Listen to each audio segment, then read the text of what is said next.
إن الحمد لله نحمده ونستعينه ونستغفره ونعوذ بالله من شرور أنفسنا ومن سيئات أعمالنا. من يهده الله فلا مضل له ومن يضلل فلا هادي له. أشهد أن لا إله إلا الله وحده لا شريك له وأشهد أن محمدًا عبده ورسوله. فقد قال الله تبارك وتعالى في كلامه المجيد وفرقانه الحميد: أعوذ بالله السميع العليم من الشيطان الرجيم من همزه ونفخه ونفسه. بسم الله الرحمن الرحيم.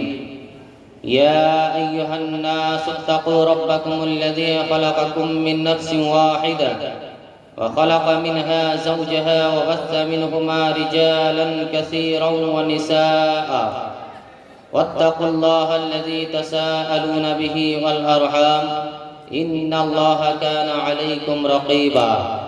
يا أيها الذين آمنوا اتقوا الله حق تقاته ولا تموتن إلا وأنتم مسلمون. يا أيها الذين آمنوا اتقوا الله وقولوا قولا سديدا يصلح لكم أعمالكم ويغفر لكم ذنوبكم ومن يطع الله ورسوله فقد فاز فوزا عظيما. أما بعد فأعوذ بالله من الشيطان الرجيم. بسم الله الرحمن الرحيم. وأما من خاف مقام ربه ونهى النفس عن الهوى فإن الجنة هي المأوى. وقال الله تعالى: بسم الله الرحمن الرحيم. يا أيها الناس إنا خلقناكم من ذكر وأنثى وجعلناكم شعوبا وقبائل لتعرفوا إن أكرمكم عند الله أتقاكم. সম্মানিত আজকে চলমান সভার সুযোগ্য সভাপতি মহাশয়, মঞ্চে উপবিষ্ট ওলামায়ে কেরাম, বিভিন্ন গ্রাম থেকে জ্ঞান অর্জনকারী, ইলম অর্জনকারী, বিভিন্ন এলাকা থেকে এখানে ইমানি জজবা বুকে নিয়ে ছুটে আসা ইমানদার ভাই বন্ধু ও প্রাণের আব্বা জানেরা, আর এক প্রান্তে বসে আছেন আমার প্রাণের মা, খালা ও স্নেহের বোনেরা। যাবতীয় হামদ ও সানা, যাবতীয় প্রশংসা সেই মহান আল্লাহ পাক রব্বুল ইজ্জতের জন্য, যে মহান আল্লাহ বিশেষ করে আমাদের সবাইকে সুন্দর একটি মহতি সভায় আসার তৌফিক এনায়াত করেছেন এবং আজকের এই সুন্দর একটি প্রোগ্রামে অধমের মুখ থেকে কিছু কথা আপনাদেরকে শ্রবণ করার সুযোগ তৈরি করে দিয়েছেন। সেই আল্লাহর প্রশংসা, হামদ ও সানা, তারিফ লিখে বা পাঠ করে শেষ করতে পারি না। মহান আল্লাহর প্রশংসা আমরা ছোট্ট একটি বাক্যের দ্বারা করে থাকি, যার দ্বারা আল্লাহর সমস্ত প্রশংসা করা হয়। সেই বাক্যটি আমরা সকলেই মহাব্বতের সাথে মার্জিত ভাষায় বখিলতা কৃপণতা না করে ব্যবহার করি। আলহামদুলিল্লাহ। এবার আর একটু আসতে বলা যাবে না? আলহামদুলিল্লাহ। তারপর আমাদের আখিরি নবী, প্রিয় হাবিব জনাবে মুহাম্মদুর রাসূলুল্লাহ সাল্লাল্লাহু আলাইহি ওয়াসাল্লামের উপর শত সহস্র দরুদ ও শান্তির ধারা বর্ষিত হোক। আমরা সকলেই বলি আল্লাহুম্মা সাল্লি আলাইহি, আল্লাহুম্মা বারিক আলাইহি। ব্রাদার ইসলাম, সময় একেবারে আমার জন্য বরাদ্দ করা আছে, তারপরেও হয়তো 10টা মিনিট একটু লেস হলো। এরপরেও যতটুকু সময় আমি পেলাম এটাই আমার জন্য আমি যথেষ্ট মনে করছি। আপনারা হ্যান্ডবিলে দেখেছেন আমার বিষয়, আমার টপিক আজকে কি আছে। কোনো ভূমিকার দিকে না গিয়ে দুটো কথা সরাসরি আপনাদের সামনে বলে আপনাদের কাছ থেকে আমি বিদায় নেব। বিষয়টা কি আমার কে জানেন বলেন তো?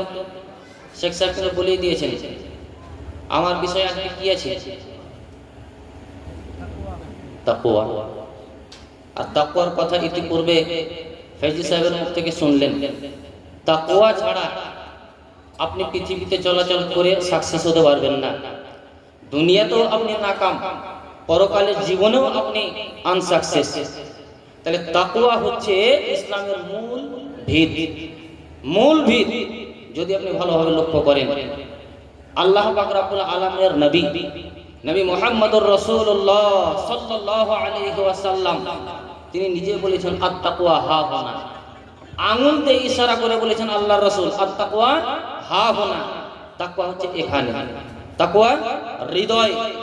তাকওয়া ব্যতীত পৃথিবীতে আপনি চলবেন, সাকসেস হতে পারবেন না। আল্লাহ পাক রব্বুল আলামিন সেই জন্য পবিত্র কোরআন মাজিদের মাঝে পৃথিবীর মুমিনদেরকে, পৃথিবীর মানবদেরকে সম্বোধন করে বলেছেন। এক জায়গায় মহান আল্লাহ পাক রব্বুল আলামিন পৃথিবীর মুমিনদেরকে সম্বোধন করে বলছেন, ইয়া আইয়ুহাল্লাযীনা আমানুত্তাকুল্লাহ, এই পৃথিবীর ঈমানদারেরা, যারা আমাকে এক বলে স্বীকার করেছো, আমি ওয়াহদাহু লা শারীক, আল্লাহ পাক রব্বুল আলামিনকে এক বলে যারা মেনে নিয়েছো, হৃদয়ের মাঝে যারা বিশ্বাস করেছো, আল্লাহ পাক তাদেরকে লক্ষ্য করে বলছেন ইত্তাকুল্লাহ, আল্লাহকে বলে ভয় করো, আল্লাহকে বলে ভয় করো। যদি হৃদয়ে আপনার আল্লাহকে বলে ভয় থাকে, আপনার দ্বারা অন্যায় কাজ, অশ্লীল কাজ আদৌ হতে পারে না। ভয় যদি না থাকে, তাহলে পৃথিবীতে, সমাজের মাঝে, আমরা সোসাইটিতে অহরহ দেখতে পাচ্ছি অন্যায়, অত্যাচার, অবিচার, জুলম, রাহাজানি, বেঈমানি, বাটপাড়ি, কত রকমের অন্যায় হচ্ছে। কেন? হৃদয়ের মাঝে তাকওয়া নেই বলে। সেই জন্য আল্লাহ পাক রব্বুল আলামিন মুমিনদেরকে সর্বপ্রথম তাকওয়ার কথা বলেছেন ইত্তাকুল্লাহ। এই পৃথিবীর ঈমানদারেরা, আল্লাহকে বলে তোমরা ভয় করো। যখন আল্লাহকে বলে আপনার হৃদয়ের মাঝে ভয় থাকবে, তখন মানুষের সাথে যখন আলাপ আলোচনা করবেন, মানুষের সাথে কথা বলবেন, আপনার বন্ধুর সাথে কথা বলবেন, আপনার মা আব্বার সাথে কথা বলবেন, আপনার ভাইয়ের সাথে কথা বলবেন, সেই সময় আপনার কথাটা নম্র হবে, ভদ্র হবে, মার্জিত হবে, অশ্লীল কথা আপনার জবান দিয়ে বের হবে না। আল্লাহ পাক রব্বুল আলামিন বলছেন, ইয়া আইয়ুহাল্লাযীনা আমানুত্তাকুল্লাহ ওয়া কুলু কাওলান সাদীদা। পৃথিবীর ঈমানদারেরা, যখন তোমরা আপোষের মাঝে কথা বলবে, কারো সাথে কথা বলবে, বন্ধুর সাথে কথা বলবে, আব্বা মায়ের সাথে কথা বলবে, তখন তোমরা কাউলে সাদীদ, নরম কথা, মার্জিত কথা বলবে। এই কথা যদি আপনার হয়, আন্তরিকতার সাথে, তাকওয়ার ভিত্তিতে যদি আপনি পৃথিবীতে চলেন, আপনার মুখ দিয়ে নরম কথা বার হবে, মার্জিত কথা বার হবে। যদি এই মার্জিত কথা আপনার দ্বারা হয়, আল্লাহ পাক রব্বুল আলামিন কি করবেন?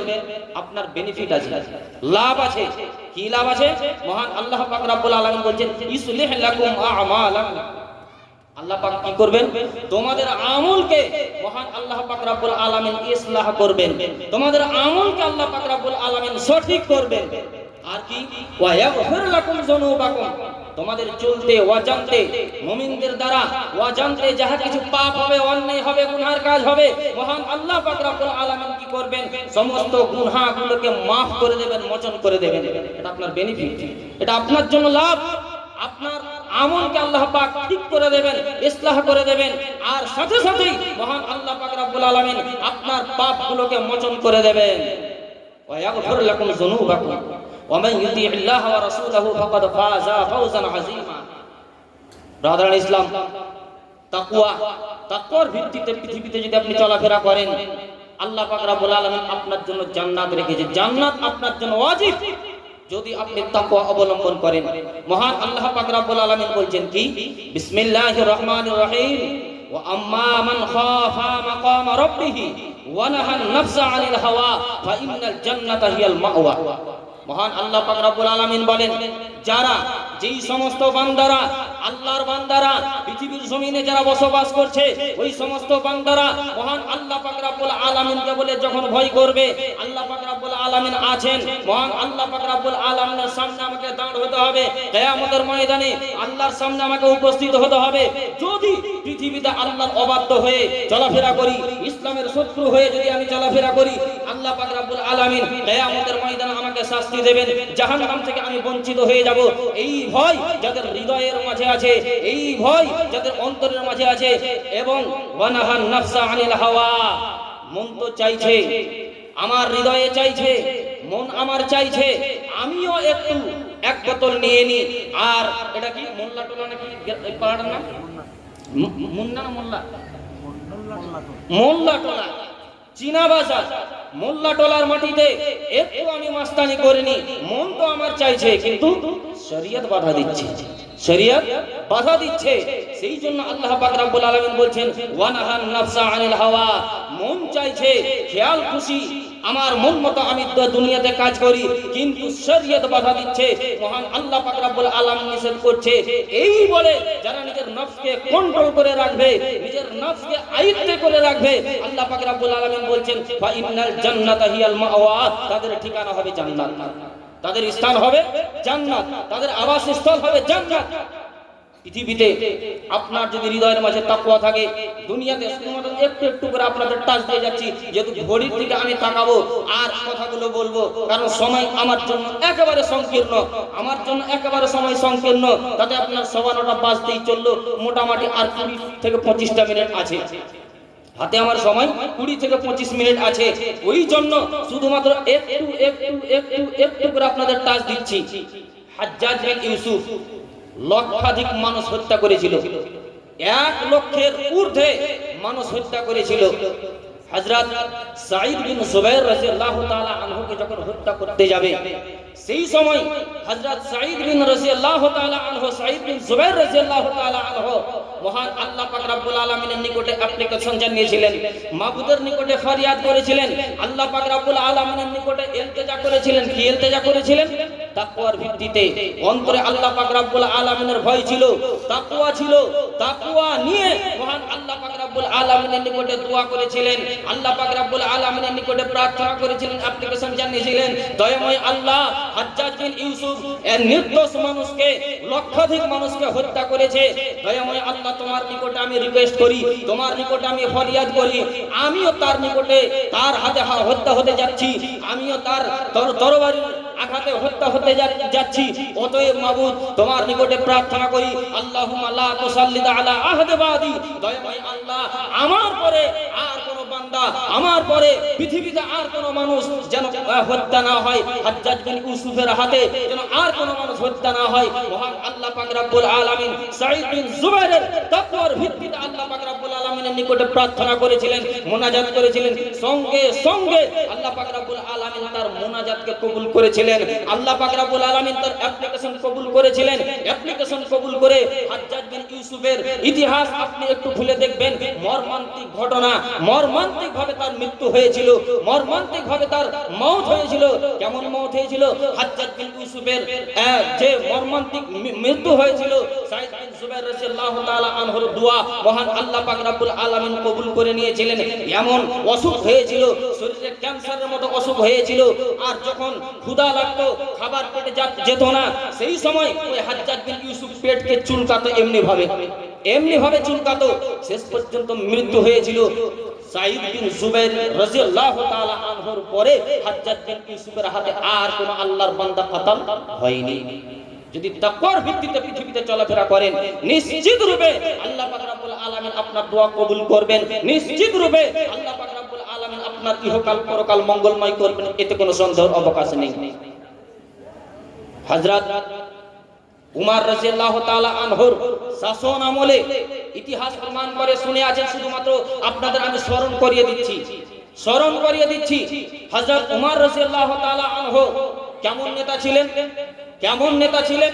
বর্তমানে নেতার কথা আমি বলতে যাচ্ছি না, পার্টি পলিটিক্স করে আমার অভ্যাস নেই এবং বলেও আমার অভ্যাস নেই।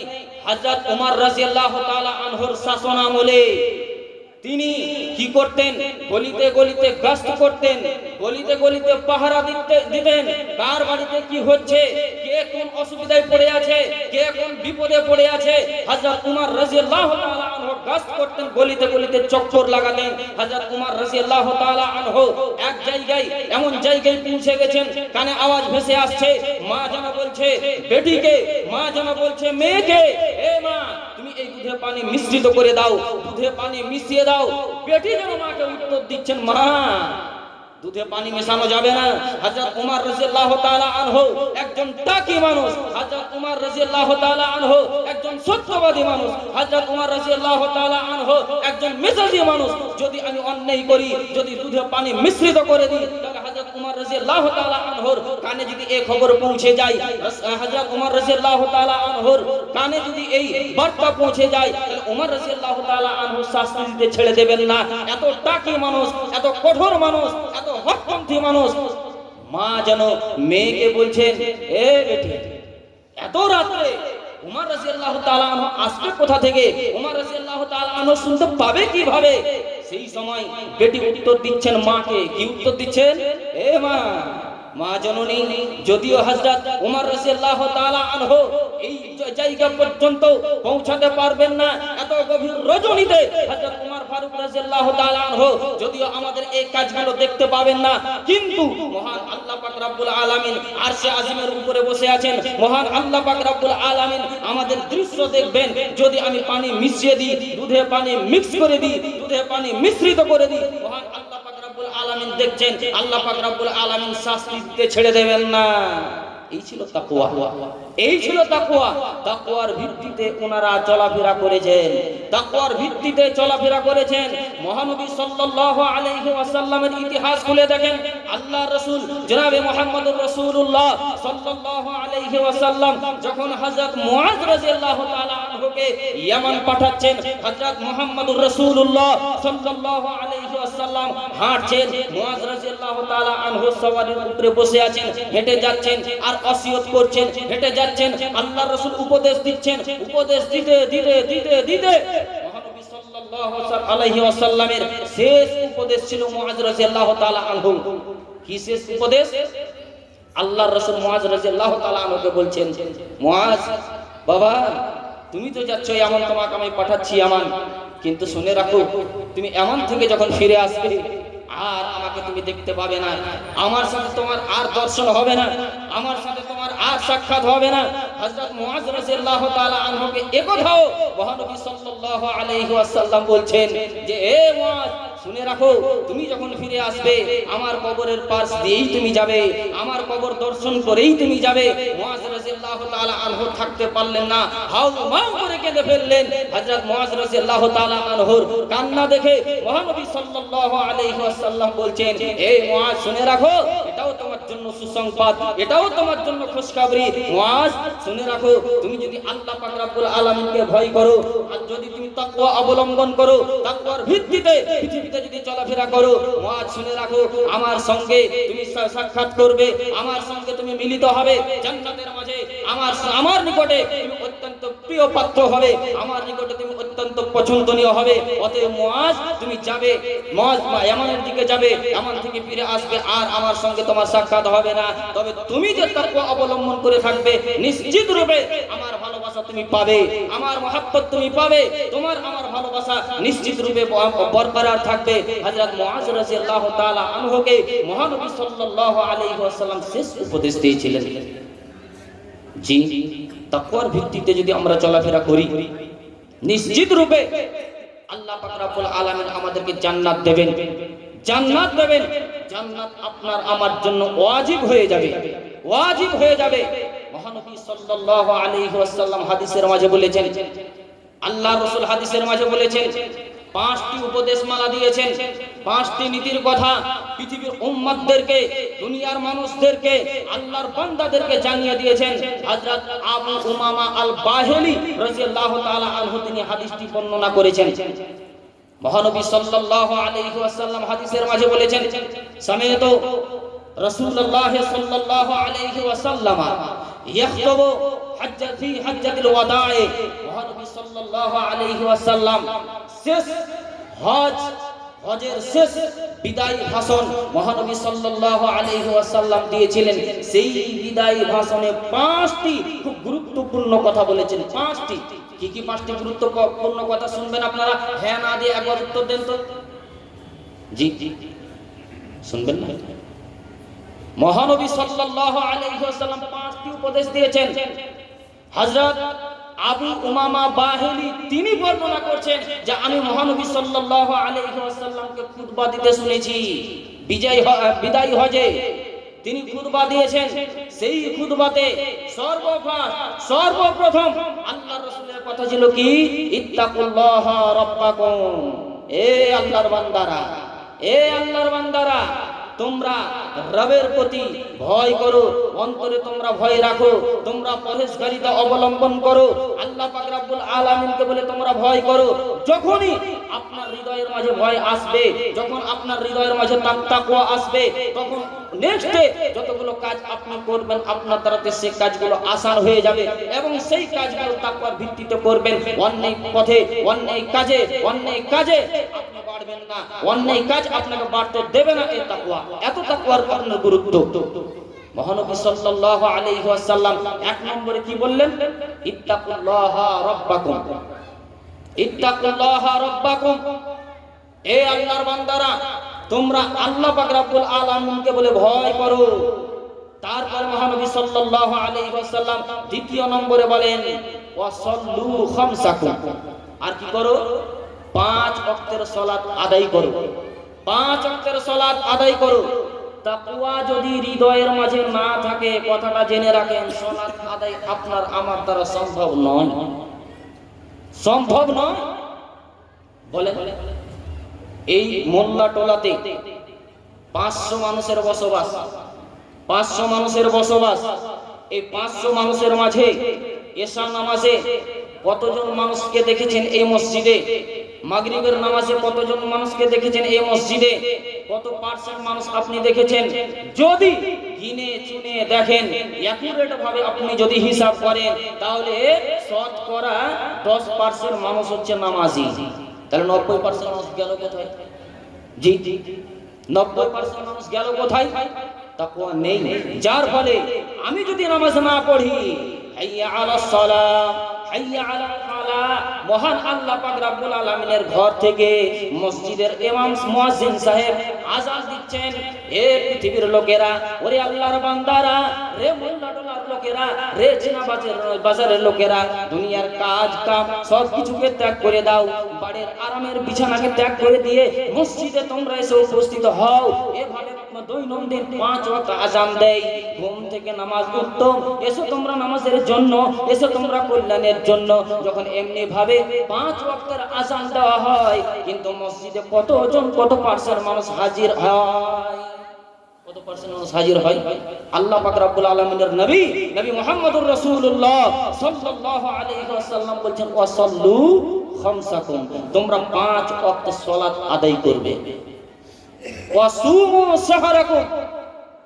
তৃতীয় নম্বরে মহানবী সাল্লাল্লাহু আলাইহি ওয়াসাল্লাম বলেন, যখন 12টা মাসের মাঝে এমন একটা মাস আছে, সম্মানিত মাস, মর্যাদা সম্পন্ন মাস, সেই মাসটার নাম কি কে বলতে পারবে? একটু ইঙ্গিত ইশারা দিয়ে বলেন তো। জি, আরেকটু আস্তে বলা যায় না? রমজান মাস। তো রমজান মাস আসলে এক মাস আলহামদুলিল্লাহ রোজা পালন করি, সে 5 ওয়াক্তের নামাজ পড়ি আর না পড়ি, তাই না? 5 ওয়াক্তের নামাজ পড়ি আর না পড়ি, কিন্তু এক মাসের রোজা ব্রত আমরা পালন করি, এটা পূর্ণরূপে আলহামদুলিল্লাহ। তো মহানবী সাল্লাল্লাহু আলাইহি ওয়াসাল্লাম বলেন ওয়াসুমু শাহরাকুম, হে আল্লাহর বান্দারা, আমার উম্মতেরা শুনে রাখো, তোমরা কি করবে? রমজান মাসের রোজা ব্রত পালন করবে। রমজান মাসের রোজা ব্রত পালন অনেকেই করে না, কেন? তাকওয়া হৃদয়ের মাঝে নেই। যদি তাকওয়া থাকতো, যদি আল্লাহর ভয় থাকতো, আমি যদি 1 মাসের রোজা না পালন করি, 1 মাসের সিয়াম যদি আমি না রাখি, তাহলে মহান আল্লাহ পাক রব্বুল আলামিন আমাকে শাস্তি দিতে ছেড়ে দেবেন না। আমার ঠিকানা হবে জাহান্নাম, আমার আবাস স্থল হবে জাহান্নাম। এই বলে যদি ভয় না করে, তাহলে তার দ্বারা রোজা কি আর নামাজি কি আর অন্যান্য ভালো আমলগুলোই কি কোনো যায় আসে না, কোনো ইফেক্ট পড়ে না তার জন্য। মহানবী সাল্লাল্লাহু আলাইহি ওয়াসাল্লাম তৃতীয় নম্বরে বলেন কি? ওয়াসুমু শাহরাকুম, তোমরা রমজান মাসের রোজা ব্রত পালন করবে। চতুর্থ নম্বরে মহানবী সাল্লাল্লাহু আলাইহি ওয়াসাল্লাম বলেন ওয়া আদ্দু যাকাতা আমওয়ালিকুম, মহান আল্লাহ পাক রব্বুল আলামিন তোমাদেরকে মাল দিয়েছে, অর্থ দিয়েছে, লক্ষ লক্ষ লক্ষ লক্ষ টাকা আপনি ইনকাম করেন, বার্ষিক ইনকাম দেখা গেল কোটি কোটি টাকার সম্পত্তি আপনি করেছেন, বিশাল অট্টালিকার মালিক আপনি হয়ে গেছেন। সেই অট্টালিকার মালিকানা আপনি যে পৃথিবীতে করছেন, সেই মালিক হয়ে, বিশাল সম্পদের মালিক হয়ে আপনি সেই মালের যাকাত কতটুকু বার করেছেন আর যাকাত পৃথিবীতে আপনি কতটা দিচ্ছেন?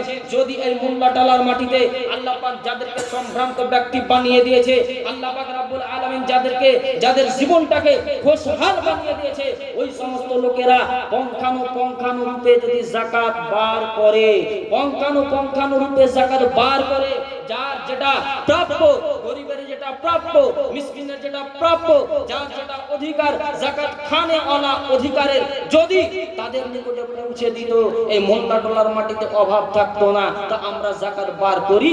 মৌলভী সাহেব যখন যাওয়া হয় শিমুলতলা মাদ্রাসা থেকে ওই সম্ভ্রান্ত ব্যক্তির নিকটে যাওয়া হলো, এই সভাপতি সাহেব আছেন, এনার কাছে যাওয়া, আল্লাহ বিশাল সম্পদ দিয়েছে। সেই সম্পদ দিয়েছে বলে মাদ্রাসা থেকে বেশ কিছু শিক্ষক, 4 জন 5 জন 6 জন 7 জন শিক্ষক গেলেন। যাওয়ার পরে বলছেন, সভাপতি মশাই আল্লাহ পাক আপনাকে ভালো রেখেছে। তো একটু আপনার নিকটে খুব বড় আশা নিয়ে এসেছিলাম যে যাকাতের কিছু পয়সা রমজান মাসে দিতেন, এটা নেকির কাজ। সেই সময় টাকা তো দিয়ে দিলেন, ও 10 লাখ টাকা দিয়ে দিলেন। যখন ওকে বলা হয় যে একটু যাকাতের টাকা আপনি বার করেন, এই মৌলভী সাহেব যাকাত ফাকাত কি, যতটুকু যাকাত বার হয় না তার থেকে আমি বেশি দাম দিয়ে দিই, বলে না? যাকাত যতটুকু বার হয় না তার থেকে আমি বেশি দাম দিয়ে দিই। আপনার বেশি দাম দেওয়ার প্রয়োজন নেই।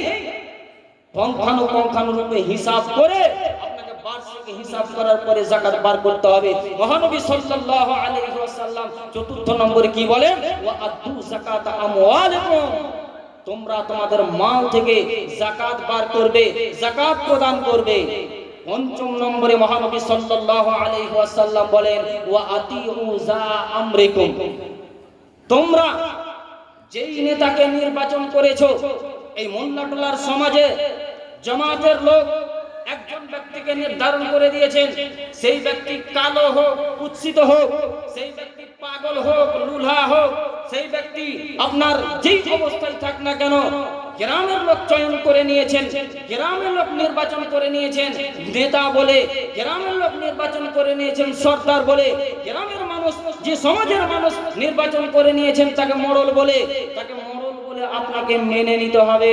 মহানবী সাল্লাল্লাহু আলাইহি ওয়াসাল্লাম বলেন, এই কাজগুলো আপনার দ্বারা যদি হয়, আল্লাহকে বলে ভয় যদি আপনার হৃদয়ের মাঝে থাকে, 5 ওয়াক্ত সালাত যদি আপনি কায়েম করেন, রমজান মাসের রোজা ব্রত যদি আপনার দ্বারা হয়, আপনার আল্লাহ পাক রব্বুল আলামিন মাল দিয়েছে, মাল থেকে যাকাত বার করে গরিবদের অধিকার যেটা, সে অধিকার যদি বুঝিয়ে দেন, নেতার যদি আপনি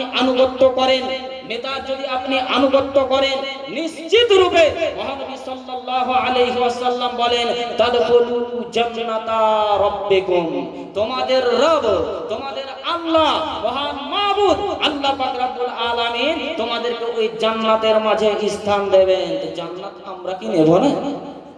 জি, জান্নাত নেওয়ার ইচ্ছে কি আমাদের নেই? যদি ইচ্ছা আছে তাহলে তাকওয়া অবলম্বন করতে হবে। মূল কথা হলো তাকওয়ার ভিত্তিতে আপনাকে পৃথিবীতে চলতে হবে। তাকওয়ার ভিত্তিতে আপনি পৃথিবীতে চলাফেরা করবে, নিশ্চিত রূপে আল্লাহ পাক রব্বুল আলামিন আপনাকে জান্নাত দেবেন, জান্নাতের অধিবাসী আপনি হতে পারবেন, এতে কোনো সন্দেহের অবকাশ নেই। চলেন আর একটি হাদিস আপনাদের শোনাই। হযরত আয়েশা সিদ্দিকা রাদিয়াল্লাহু তাআলা আনহা হাদিসটি বর্ণনা করেছেন, খুব চমক লাগা হাদিস। মহানবী সাল্লাল্লাহু আলাইহি ওয়াসাল্লাম ঘুমিয়েছিলেন এবং বিবিরা, রাসূলুল্লাহ সাল্লাল্লাহু আলাইহি ওয়াসাল্লামের স্ত্রীরা আল্লাহর রাসূলের নিকটে ছিলেন। সেই মুহূর্তে বেটি ফাতেমা রাদিয়াল্লাহু তাআলা আনহা মহানবী সাল্লাল্লাহু আলাইহি ওয়াসাল্লামের নিকটে গুটি গুটি পায়ে হেঁটে চলে আসছেন আল্লাহর নিকটে। চলাফেরা, চলন ফিরন মহানবী সাল্লাল্লাহু আলাইহি ওয়াসাল্লামের সাথে মিল ছিল বেটি ফাতেমা রাদিয়াল্লাহু তাআলা আনহার। আল্লাহর রাসূল বেটিকে দেখলেন, স্বাগতম জানালেন, তারপরে নিজের বেটিকে ডাকলেন ডান দিকে কিংবা বাম দিকে, হাদিসের মাঝে এসেছে। ফাতেমাকে ডাকার পরে মহানবী সাল্লাল্লাহু আলাইহি ওয়াসাল্লাম হযরত ফাতেমা রাদিয়াল্লাহু তাআলা আনহাকে কানে চুপি চুপি কিছু কথা বললেন। চুপে চুপে কিছু কথা বললেন, গোপন ভাবে ফাতেমার কানে গোপন ভাবে চুপে চুপে কথা আল্লাহ রসুল বললেন। যেমন আল্লাহ রসুল বললেন, ফাতেমা রাদিয়াল্লাহু তাআলা আনহা মহানবী সাল্লাল্লাহু আলাইহি ওয়াসাল্লামের কথা শুনে, আব্বা জানের কথা শুনে ফাতেমা রাদিয়াল্লাহু তাআলা আনহা কেঁদে ফেললেন। আবার পুনরায় মহানবী সাল্লাল্লাহু আলাইহি ওয়াসাল্লাম বেটি ফাতেমার কানে কানে চুপে চুপে আরো কিছু কথা বললেন। বলার পরে ফাতেমা রাদিয়াল্লাহু তাআলা আনহা হাসলেন, বড় আনন্দিত হলেন, খুশি হলেন। এই দৃশ্য আয়েশা রাদিয়াল্লাহু তাআলা আনহা দেখছেন। বিবিরা সবাই থেকে গেলেন, ফাতেমার এত মর্যাদা, ফাতেমার এত সম্মান, ফাতেমার এত ইজ্জত রাসূলের নিকটে। বিবিরা দেখছেন হযরত আয়েশা রাদিয়াল্লাহু তাআলা আনহা আল্লাহর রাসূলের প্রিয়তমা স্ত্রী, তিনি আর থাকতে পারলেন না। বেটিকে যেন জিজ্ঞাসা করছেন, ফাতেমাকে জিজ্ঞাসা করছেন, এই ফাতেমা, তোমার আব্বা তোমাকে এমন কি কথা বললো, তোমার আব্বা এমন কি কথা বললো যে তোমার কানে কানে চিপে চিপে এমন কি কথা তোমার আব্বার মুখ থেকে তুমি শুনলে যে তুমি প্রথম দফায় কেঁদে ফেললে, দ্বিতীয় দফায় আবার আল্লাহ রাসূল এমন কি কথা বললেন, দ্বিতীয় দফায় তুমি হেসে ফেললে। হযরত ফাতেমা রাদিয়াল্লাহু তাআলা আনহা আয়েশা রাদিয়াল্লাহু তাআলা আনহাকে বলছেন, মা, এই কথা আল্লাহর রাসূলের গুপ্ত কথা ব্যক্ত করা যাবে না। রাসূল সাল্লাল্লাহু আলাইহি ওয়াসাল্লামের গোপন কথা ব্যক্ত করা যাবে না। আয়েশা রাদিয়াল্লাহু তাআলা আনহাকে বললেন না।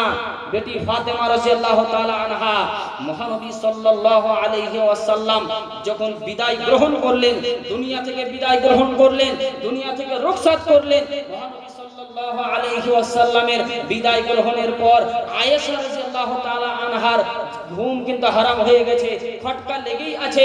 কেমন করে তার কাছ থেকে কথা জানতে পারা যায়, কেমন করে তার কাছ থেকে কথাগুলো শেয়ার হবে।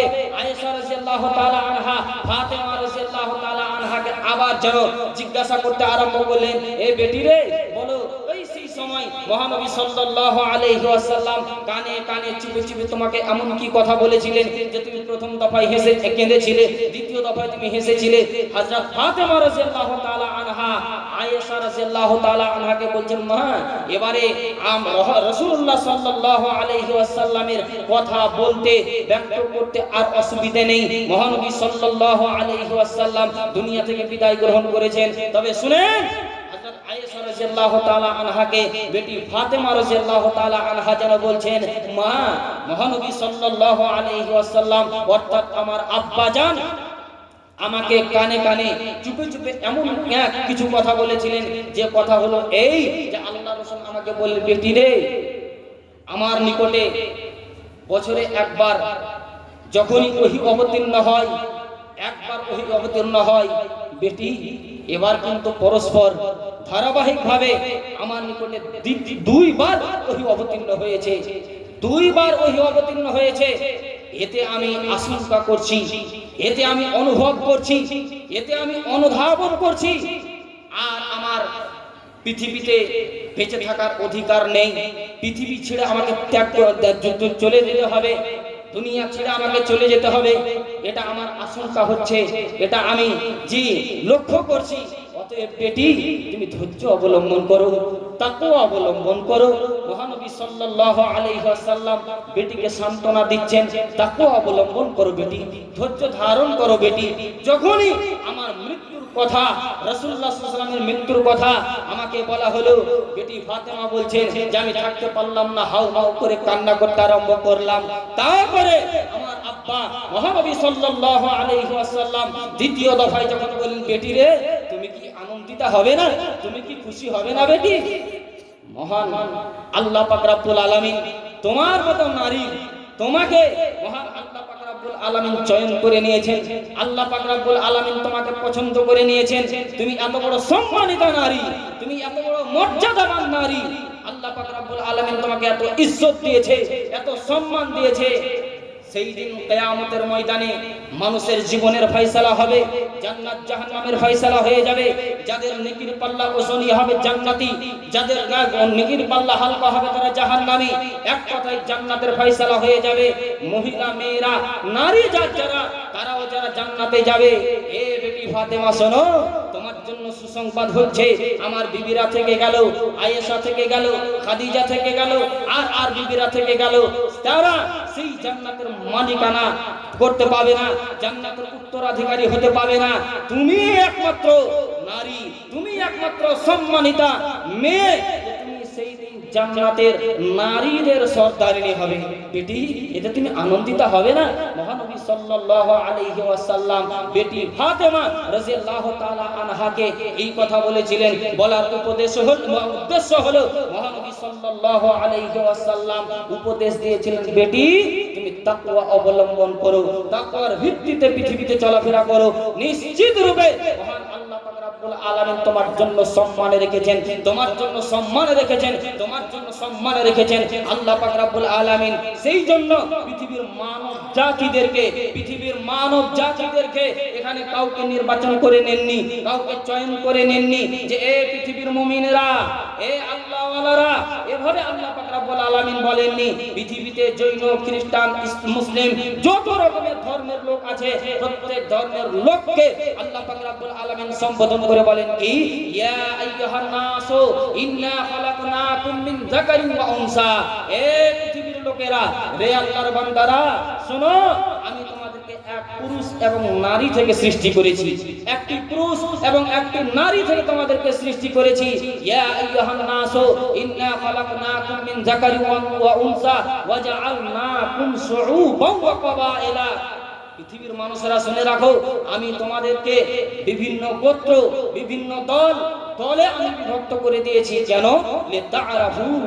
লিতাআরাফু, যাতে করে এক অপরকে তোমরা চিনতে পারো, এক অপরকে তোমরা জানতে পারো, এক অপরকে তোমরা বুঝতে শিখো। যদি ধরে নেন আপনারা যতজন বসে আছেন, এই প্রত্যেকটা মানুষের নামই যদি আব্দুল্লাহ হতো, গ্রাম, পাড়া, বংশ, খানদান এইগুলো যদি পার্থক্য না থাকতো, তাহলে আব্দুল্লাহ বলে ডাক দিলে কে সাড়া দেবে বলেন? সাড়া কেউ দেবে? আল্লাহ পাক রব্বুল আলামিন। সেই জন্য মহান আল্লাহ পাক রব্বুল আলামিন বলছেন, তাআরাফু, যাতে করে এক অপরকে তোমরা চিনতে পারো। ইন্না আকরামাকুম ইনদাল্লাহি আতকাকুম, আমার নিকটে সেই ব্যক্তি হচ্ছে সম্মানিত, আমার নিকটে সেই ব্যক্তির সম্মান রয়েছে, আমার নিকটে সেই ব্যক্তির ইজ্জত রয়েছে যার হৃদয়ের মাঝে তাকওয়া রয়েছে। তাকওয়া যদি আপনার হৃদয়ের মাঝে থাকে, আপনি যদি তাকওয়া অবলম্বন করে পৃথিবীতে চলাফেরা করেন, মহান আল্লাহ পাক রব্বুল আলামিনের নিকটে আপনি সম্মানিত বান্দা হতে পারবেন, আল্লাহর নিকটে মনোনীত বান্দা হতে পারবেন। সময়ের ইশারা হয়ে গেছে, কথা বাড়াতে যাচ্ছি না, শুধুমাত্র এই হাদিস বলে আমি শেষ করছি। মহানবী সাল্লাল্লাহু আলাইহি ওয়াসাল্লাম হাদিসের মাঝে বলেছেন, ইন্নাল্লাহা লা ইয়ানজুরু ইলা আজসামিকুম ওয়ালা ইলা সুওয়ারিকুম ওয়ালাকিন ইয়ানজুরু ইলা কুলুবিকুম। নিশ্চয় আল্লাহ পাক রব্বুল আলামিন কোন মানুষের আল্লাহ পাক রব্বুল আলামিন কোন মানুষের চেহারা দেখেন না, কোন মানুষের বডি দেখেন না, কোন মানুষের শরীরের দিকে তাকান না, শুধুমাত্র আল্লাহ পাক রব্বুল আলামিন দেখেন তোমাদের অন্তর, তোমাদের হৃদয়, তোমার হৃদয়ের মাঝে তাকওয়া আছে না নেই। শুধুমাত্র আল্লাহ পাক রব্বুল আলামিন তাকওয়া দেখেন। তাকওয়ার ভিত্তিতে পৃথিবীতে আপনি চলাফেরা করবেন, নিশ্চিত রূপে আল্লাহ পাক রব্বুল আলামিনের নিকটে আপনি সম্মানিত বান্দা হতে পারবেন। আল্লাহর নিকটে যখন আপনি সম্মানিত বান্দা হবেন, আল্লাহ পাক রব্বুল আলামিন আপনার জন্য জান্নাত ওয়াজিব করে রেখেছেন, আপনার জন্য জান্নাত কম্পালসারি করে রেখেছেন, আপনার জন্য জান্নাত কম্পালসারি, এতে কোনো সন্দেহের অবকাশ নেই। সময়ের ইশারায় আমার কথাকে শেষ করছি। পরিশেষে রব্বে করিমের নিকটে এই প্রার্থনা করব, দয়াময় আল্লাহ, আমরা পৃথিবীতে চলবো যেন আমাদের হৃদয়ের মাঝে তাকওয়া থাকে। কারণ মহানবী সাল্লাল্লাহু আলাইহি ওয়াসাল্লাম নিজেই বলেছেন, আত-তাকওয়া হা হোনা, আত-তাকওয়া হা হোনা, তাকওয়া হচ্ছে এখানে, তাকওয়া হচ্ছে এখানে। এই তাকওয়ার ভিত্তিতে যদি আমরা চলি, নিশ্চিত রূপে আমরা কামিয়াব হব, লাভবান হতে পারবো। পরিশেষে মাবুদের নিকটে প্রার্থনা করি, আমরা যেন হৃদয়ের মাঝে তাকওয়া নিয়ে আসতে পারি, তাকওয়ার ভিত্তিতে দুনিয়ায় চলাফেরা করতে পারি। এহেন তুমি আমাদেরকে তৌফিক দাও। আমরা সকলেই বলি আল্লাহুম্মা আমিন। আমিন বলার তৌফিক হলো না? জি, সকলেই আমরা বলি আল্লাহুম্মা আমিন। আমিন যদি আল্লাহ পাক রব্বুল আলামিন কবুল করেন, তা আমরা সাকসেস। জোরে জোরে বলুন আল্লাহুম্মা আমিন। আর একটু জোরে বলুন আল্লাহুম্মা আমিন। এতে কোনো কাঞ্জুসি করছেন? আজকে তো দানের কোনো মশলা নেই, জি দানের কোনো মেটার নেই যে মুল্লি সাহেব দান শুরু করে দেবে যে দেন 1000 টাকা দেন, 10,000 টাকা দেন, 20,000 টাকা দেন। যাই হোক, সময় আর অতিক্রম না করে আমার কথাকে শেষ করছি। হায়াত বাকি তো মোলাকাত বাকি। আসসালামু আলাইকুম ওয়া রাহমাতুল্লাহি